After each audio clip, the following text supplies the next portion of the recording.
Shalom sa inyong lahat. Ngunit magalak nawa ang lahat ng mga nangangandong sa inyo. Magsiawit nawa sila sa kagalakan. Ingatan niyo sila, mga nagmamahal sa inyo, upang sa inyo magmula ang kanilang kagalakan. Pinagpapala niyo, Panginoon, ang mga matuwid. Ang pag-ibig niyo ay parang kalasag, nag-iingat sa kanila. Awit 5:11 at 12.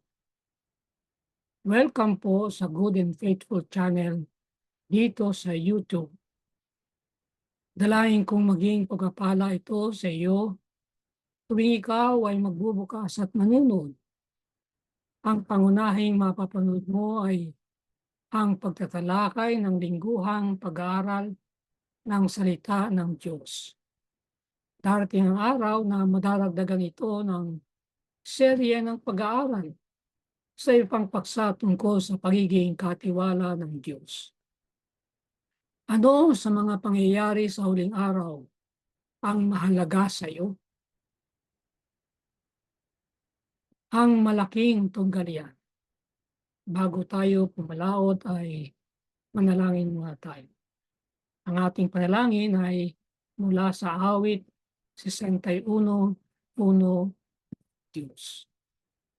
Pakinggan mo, O Diyos, ang aming daing. Dinggin mo ang aming dalangin. Mula sa dulo ng lupa ay tumatawag kami sa iyo. Kapag nanlulupaypay ang aming puso, ihatid mo kami sa bato na higit na mataas kaysa sa amin. Amen. Panlabindalawang leksyon na tayo.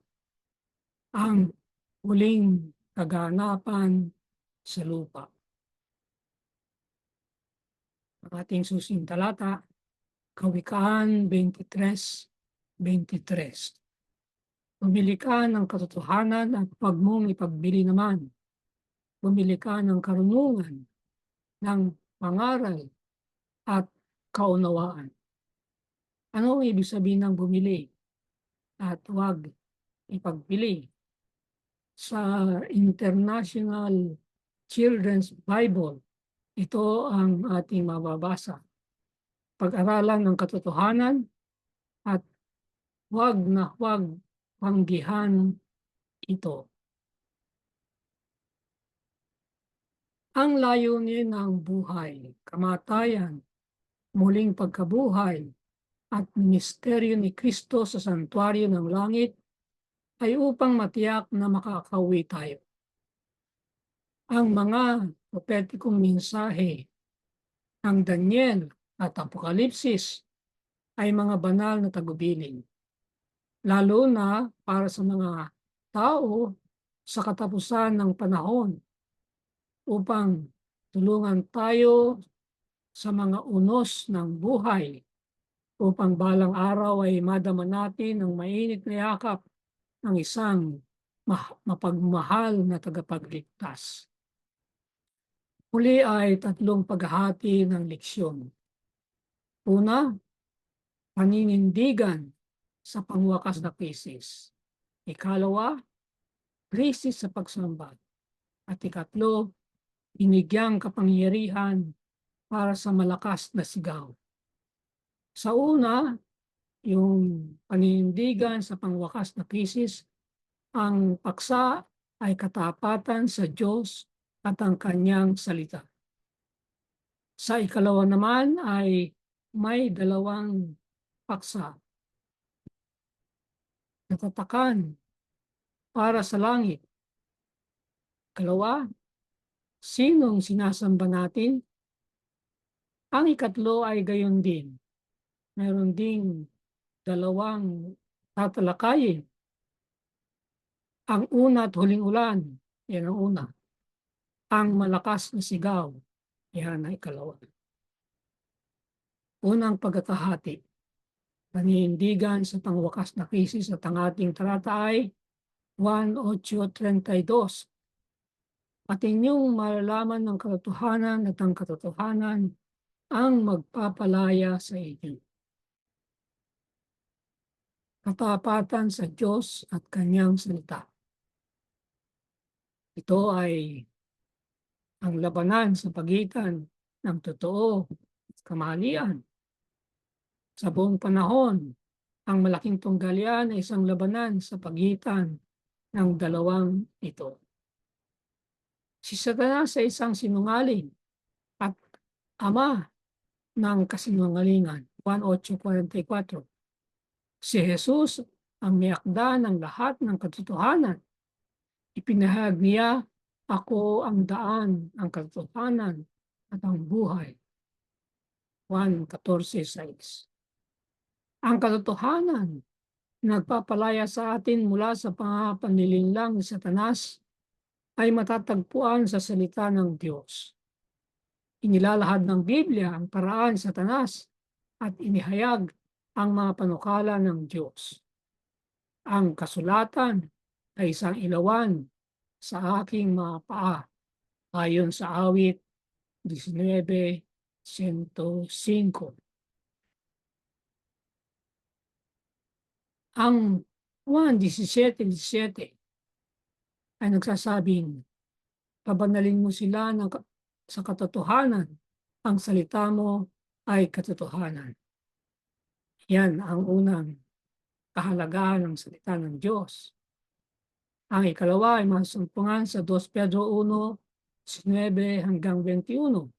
Kaya't meron kaming salita ng propesiya na lalong tiyak.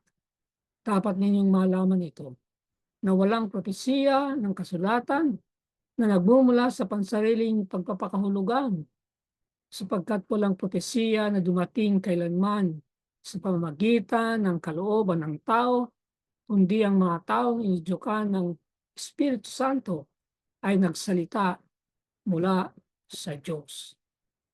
Ang salita ng Diyos, ang isang kahalagahan nito ay mga propesiya na dapat nating malaman at maunawaan.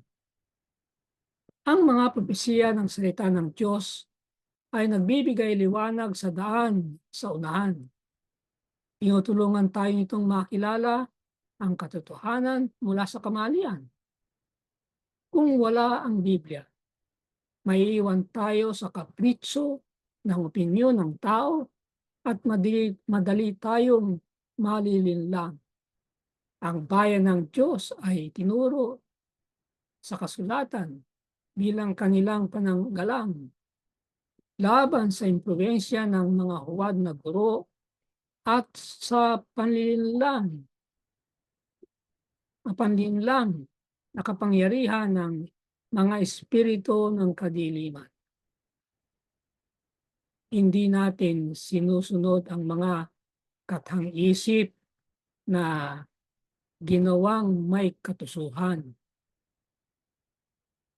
Ginagamit ni Satanas ang lahat ng posibleng paraan upang mahadlangan ang mga tao na magkaroon ng kaalaman sa Biblia. Nakita natin ito sa mga nakaraang leksyon. Dahil sa ang mga payak nitong pananalita ay naghahayag ng kanyang mga panlilinlang. Ang huling maling akala ay malapit nang magbukas sa harap sa atin. Ang Antikristo ay magsasagawa ng kanyang mga kamangha-manghang gawa sa ating paningin. Masyadong kahawig ang huwad sa tunay na halos imposibleng makilala ang mga ito maliban sa pamagitan ng banal na kasulatan. Wala kundi yung mga pinatibay ang isipan sa mga katotohanan ng Biblia ang makakatayo sa huling malaking labanan. Mga tanong na pag-iisipan. Sa bawat kaluluwa ay darating ang nagsasaliksik na pagsubok. Susundin ko ba ang Diyos sa halip ng mga tao? Ang oras ng pagpapasya ay malapit na. Nakatayo ba ang ating mga paa sa bato ng hindi nagbabagong salita ng Diyos? Handa ba tayong tumayong matatag sa pagtatanggol sa mga utos ng Diyos at sa pananampalataya ni Jesus? Bibigat na tanong ito. Kalawang pagkakahati, krisis sa pagsamba. At una sa dalawang pagtatalakay, paninindigan sa wakas na krisis. Ang ating talata ay Apokalipsis 7:1 hanggang 3. Nakakita ako ng 4 na anghel na nakatayo sa 4 na sulok ng lupa na pinipigil ang 4 na hangin ng lupa. At nakita ko ang isa pang anghel na umaakyat mula sa sikatan ng araw, na taglay ang tatak ng Diyos na buhay, at siya'y sumigaw ng may malakas na tinig sa 4 na anghel at pinagkalooban ng kapangyarihang pinsalain ng lupa ng dagat na nagsasabi, "Huwag ninyong pinsalain ang lupa o ang dagat o ang mga punong kahoy hanggang sa aming matatakan sa kanilang mga noo ang mga alipin ng ating Diyos." Tinatakan ng Banal na Espiritu.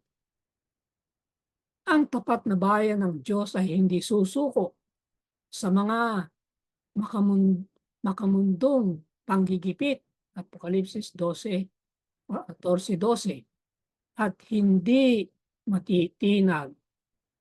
Dahil ang huling labanan ay nakasentro sa pagsamba at awtoridad ng Diyos, gaya ng pagkakahayag sa kanyang mga utos. Inaasahan natin ang tatak ng Diyos ay nakalakip sa mga kanyang utos.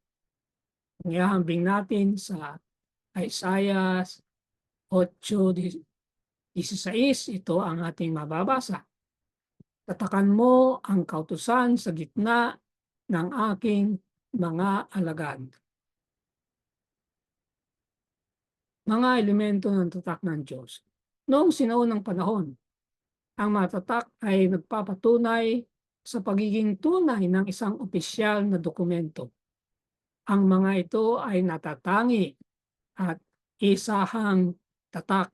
Ibig sabihin, walang makatulad, nag-iisa lamang siya.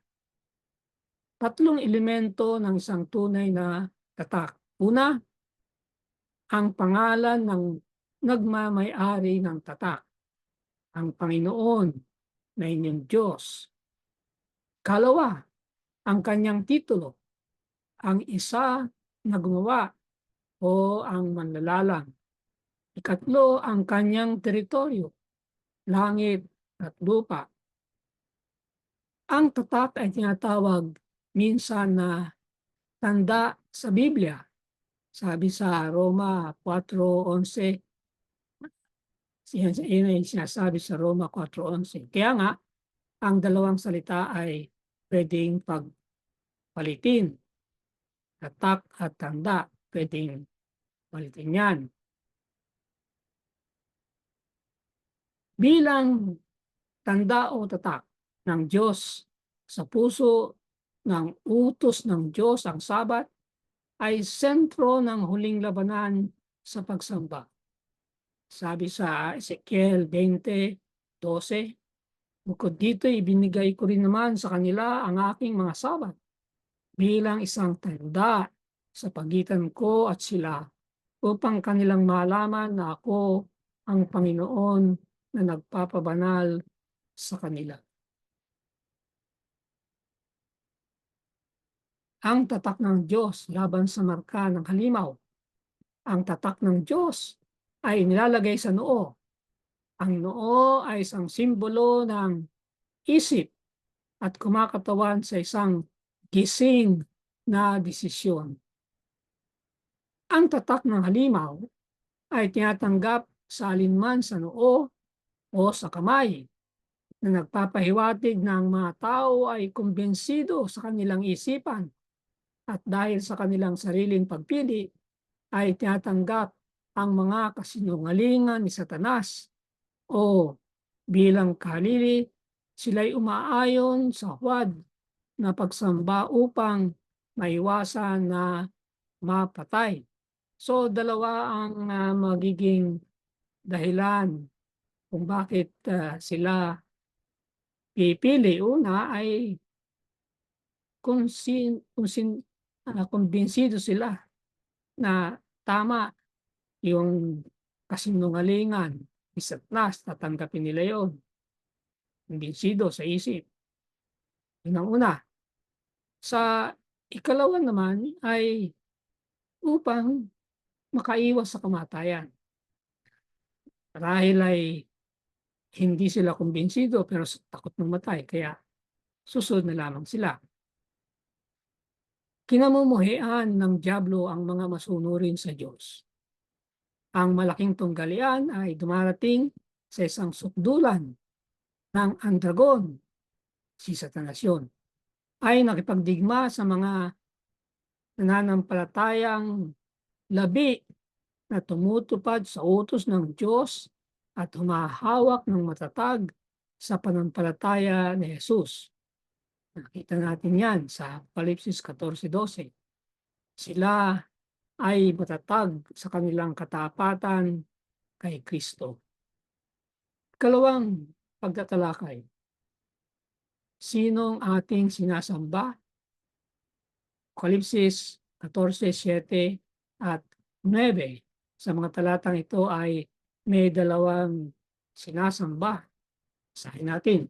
Natakot kayo sa Diyos at magbigay luwalhati sa Kanya sapagkat dumating na ang oras ng Kanyang paghuhukom at sambahin ninyo ang gumawa ng langit, ng lupa, ng dagat at ng mga bukal ng tubig. Ito yung unang sasambahin. At isa pang anghel, ang pangatlo, ay sumunod sa kanila na sinasabi sa malakas na tinig, kung ang sino man ay sumasamba sa halimaw at sa kanyang larawan at tumanggap ng tanda ng kanyang noo at ang kanyang kamay. So ang ikalawa na sasambahin ay ang halimaw. At ang dalawang pagsamba niyan ay kakatawanin ng 2 araw na pagsamba. Ang unang araw ng Sanlinggo at ang ikapitong araw ng Sanlinggo ay walang nasa gitna. So alinman, walang neutral dito. Ang unang anghel ng Apocalipsis 14 ay humihimok na sambahin ang gumawa ng langit, ng lupa, ng dagat, at ng mga bukal ng tubig. Talatang 7. Bilang karagdagang pansuporta sa panawagan ng langit, inihayag ng ikatlong anghel ang katakot-takot na kahihinatnan ng pagsamba sa halimaw. Ito rin, ang iinom ng alak ng puot ng Diyos na inihahandang walang halo sa kopa ng kanyang puot. Talatang 10. Ang basihan ng tunay na pagsamba. Ang paglikha ang batayan ng tunay na pagsamba. Apocalipsis 4:11. Dahil nilikha ng Diyos ang lahat ng bagay sa pamagitan ni Jesucristo. Eso 3:9. Kinamumuhian ni Satanas ang manlilikha at nagtangka sa pamagitan ng makalupang kapangyarihan na baguhin ng Sabat ang alaala ng paglikha. Sabi sa Daniel 7:25, at siya'y magsasalita laban sa kataas-taasan at lilipulin niya ang mga banal ng kataas-taasan at kanyang iisiping baguhin ang mga panahon at ang mga kautusan. Yamang ang lahat ay nagkasala at hindi nakabot sa kalwalhatian ng Diyos. Ang darating na labanan sa utos ng Diyos ay nakatuon sa autoridad. Kung maaalis ni Satanas ang pagsamba sa Sabat, ipahahayag niya ang kanyang autoridad ay mas dakila kaysa sa autoridad ng Diyos. Yung pala ang malalim na dahilan kung bakit sinisikap niyang baguhin ang araw ng Sabat, ang araw ng pagsamba, ang 7 araw ng Sabat. Ililipat niya yan sapagkat pag nagawa niya yan at sunod ng mga tao, ipapakita niya na siya ay may mas autoridad kaysa sa Diyos. Para magawa ito, tatangkain ni Satanas na kumbinsihin o pilitin ang buong mundo na tanggapin ang isang huwad na Sabat. Ano ang mga parusa sa mga sasamba sa Diyos? Sila'y haharap sa mga parusang pangkabuhayan, gayon din sa banta ng kamatayan. Ang sangkatauhan ay natiling tulad ng dati. Tiwali, gutom sa kapangyarihan, at marahas. Gaano man karami ang hindi pa natin alam kung paano eksaktong magsisimula ang mga huling kaganapan, hindi masyadong napakahirap na ilarawan ang pag-uusig sa katapusan ng panahon. Pangatlong pagkakahati. Binigyang kapangyarihan para sa malakas na sigaw. Una sa 2 pagtatalakay, ang una at huling ulan. Joel 2:23 at 24 ang ating talata. Kayo'y matuwa, o mga anak ng Sion, at magalak sa Panginoon ninyong Diyos, sapagkat kanyang ibinigay ang maagang ulan para sa inyong ikawawalang sala. Kanyang ibinuhos para sa inyo ang isang masaganang ulan, ang maaga at ang huling ulan, gaya ng dati. Ang mga giikan ay mapupuno ng trigo, at ang mga sisidlan ay aapawan ng alak at langis. So, malaking pagpapala ang pagkakabuhos ng una at huling ulan at inyong titignan. Ang pagbubuhos ng Pentecostes. Ayon sa mga gawa 2:1 at 4, nang dumating ang araw ng Pentecostes, silang lahat ay nagkakatipon sa isang lugar. Biglang dumating mula sa langit ang isang ugong na gaya ng isang humahagibis na hanging malakas at pinuno nito ang buong bahay.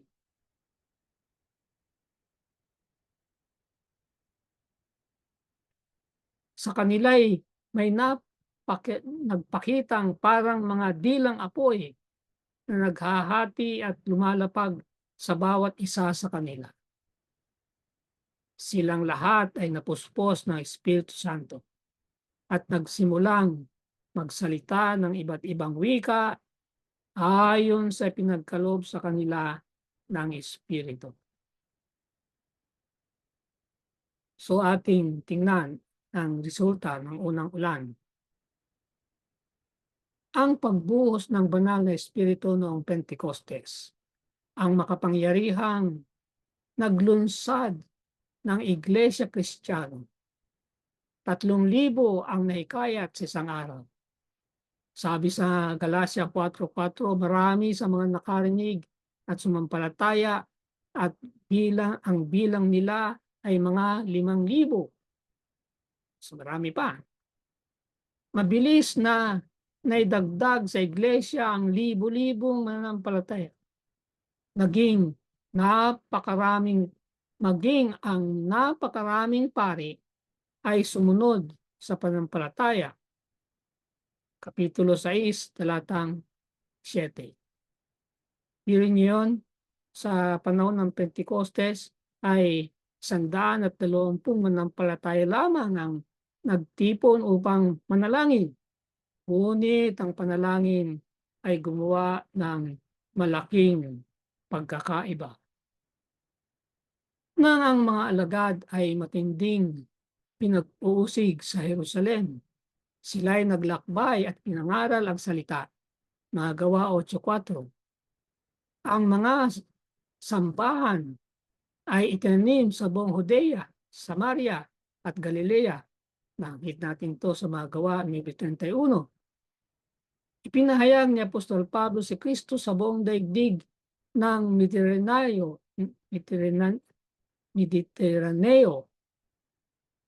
sa Tesalonica.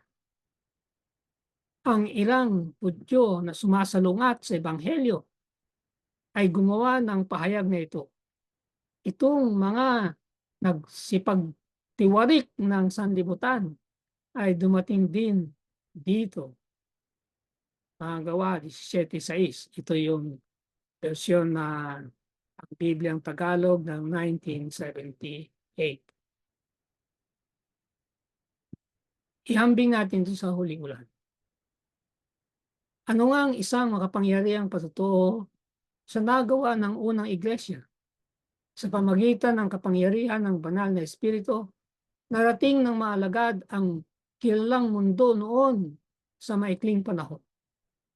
Ang prediksyon ni Joel tungkol sa maagang pag-ulan ay natupad noong Pentecostes. Ngunit ang huling ulan ay babagsak na may higit na kapangyarihan upang may handa ang pangwakas na pag-aani ng lupa. Kamakailan ay meron akong nabasang ulat at matagal nitong nangyari. Ang pinakamalaking bautismo sa kasaysayan ng Seventh-day Adventist Church ay naganap sa Rwanda, Africa, kung saan 97,344 ay nabautismuhan sa isang araw. Opo, tama ang inyong narinig. Sa loob na isang araw, 97,344 ang nabautismo. Ang mithiin ng mga lokal na leader na iglesia ay 60,000 bautismo o 3 tao sa bawat halos 2,200 lugar ng mapagpupulong sa buong bansa ng Africa na ginanap noong Mayo 13 hanggang 28 taong 2019. Ang mithing panalangin nila gayunman ay 100,000 at inaasahang ang mithiin ay maaabot sa katapusan ng linggo noong panahon iyon. Ang dating record na 30,000 bautismo ay matapos ang pambansang serye ng pag-aaral ng Mayo.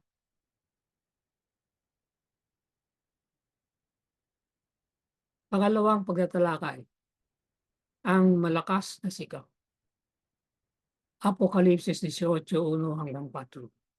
Nakita ko ang isa pang anghel na nanaog mula sa langit at siya'y sumigaw ng may malakas na tinig na nagsasabi, "Bumagsak, bumagsak ang dakilang Babilonya, sapagkat lahat ng mga bansa ay uminom ng alak ng galit ng kanyang paikapid. At ang mga hari sa lupa ay nakapid sa kanya." At narinig ko ang sipang tinig, "Magsilabas kayo sa kanya, bayan ko." Ito yung malakas na sigaw. Dakilang autoridad para sa mga taong minsaya. Ang anghel na nagpapahayag ng pagbagsak ng Babilonya ay may dakilang autoridad. Tulad ng mga anghel sa Apokalipsis 14, ang anghel na ito ay kumakatawan sa mga taong minsahero. Hindi sila literal na anghel sa langit. Itong mga anghel na ito, yung tatlong sinugong anghel, ay kumakatawan ito sa mga taong magdadala ng ebanghelyo o ang walang hanggang ebanghelyo na binabanggit sa Apokalipsis. Ang anghel nito ay lubos na nagpapahayag ng kaluwalhatian ng Diyos na nagliliwanag sa buong lupa. Ang salitang Grego para sa awtoridad o kapangyarihan sa bagong tipan ay exousia. Madalas itong tumutukoy sa pagtatagumpay ni Kristo laban sa mga pamunuan at kapangyarihan ng impyerno. Ginagamit ni Jesus ang salitang ito sa Ebanghelyo ni Mateo sa pagsusugo ng kanyang mga alagad. Sa Mateo 10:1, binibigyan ni Jesus ng awtoridad ang kanyang mga alagad sa mga pamunuan at kapangyarihan ng impyerno. Isinugo niya sila ng may banal na kapangyarihan upang magtagumpay sa labanan sa pagitan ng mabuti at masama. Sa Mateo 28, muli niya silang isinugo na may lahat ng awtoridad sa langit at sa ibabaw ng lupa upang humayo at gawin ninyong mga alagad ang lahat ng mga bansa. Talatang 18 at 19. Ang resulta ng huling ulan. Puno ng kapangyarihan ng banal na espiritu na lumalabas na may awtoridad ng buhay na Kristo na sa kanyang buhay at kamatayan ay nagtagumpay laban sa mga pamunuan at kapangyarihan ng impyerno. Ang iglesia ng bagong tipan ay nagliwanag sa mundo na may kalwalhatian ng Diyos. Sa ilang maikling panahon, ipinahayag ng mga alagad ang ebanghelyo sa kanilang kinikilalang mundo noon ayon sa Colosas 1:23. Sa katapusan ng panahon, ang banal na espiritu ay ibubuhos na walang nakakatulad na kapangyarihan. At ang ebanghelyo ay mabilis na ikakalat hanggang sa dulo ng mundo. Libo-libo ang maihikayat sa isang araw at ang biyaya ng Diyos at ang katotohanan ay aapektuhan ang buong planeta. Sa ganitong paraan, ang mundo ay mabibigyan ng babala at ang ebanghelyo at ang pag-asa na inaalok nito ay ikakalat sa buong mundo. Sasamahan ng mahimala ang huling ulan. Ang dakilang gawain ng ebanghelyo ay hindi magsasara ng may kaunting pagpapakita ng kapangyarihan ng Diyos kaysa sa nagmarka sa pagbubukas nito. Ibig sabihin, yung unang ulan. Ang mga propesiya na natupad sa pagbuhos ng unang ulan sa pagbubukas ng ebanghelyo ay muling matutupad sa huling ulan sa pagtatapos nito.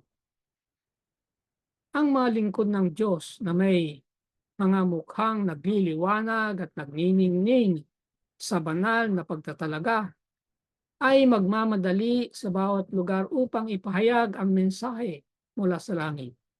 Sa pamagitan ng libo-libong tinig sa buong mundo, ang babala ay ibibigay. Ang mga himala ay gagawin. Ang mga may sakit ay gagaling. At ang mga tanda at mga kababalaghan ay susunod sa mga mananampalataya. Huling salita. Habang papalapit ang unos, isang malaking grupong nagpapahayag ng panampalataya sa mensahe ng ikatlong anghel. Ngunit hindi napabanal sa pamagitan ng pagsunod sa katotohanan, ay tatalikuran ang kanilang posisyon at sasama sa hanay ng oposisyon. Sa pamagitan ng pakikiisa sa mundo at pakikibahagi sa espiritu nito, narating nila ang pananaw sa mga bagay na halos kaparehong liwanag. At kapag ang pagsubok ay dumating, handa silang piliin ang maalwan at popular na panig. Ang dalangin ko para sa iyo. Sa ngalan ng ating Panginoong Hesus, dalangin ko na tatanggapin mo ang mga salita ni Kristo na para ang mga ito'y personal na patungkol sa iyo at natatanggapin mo ang soberanya ng kanyang paglalang, paghahari at paghuhukom. Amen. Sumainyo ang Good and Faithful channel dito sa YouTube. Ako'y patuloy na nagpapasalamat sa mga taong tumutulong upang mangyari ito at makarating ito sa kaalaman ng marami pa. Pagpalain nawa sila ng Diyos. Malaki ang iyong magiging bahagi sa ministeryong ito kung ikaw ay magsusubscribe o hindi pa. At kung naging pagpapala ito sa iyo ay mag-share at mag-like. I-click na rin ang notification bell upang kaagad na malaman mo kapag may bagong video. Ang PowerPoint presentation ay may da-download mo rin mula sa aking Facebook account. Maraming salamat. Magkita tayo sa susunod na linggo.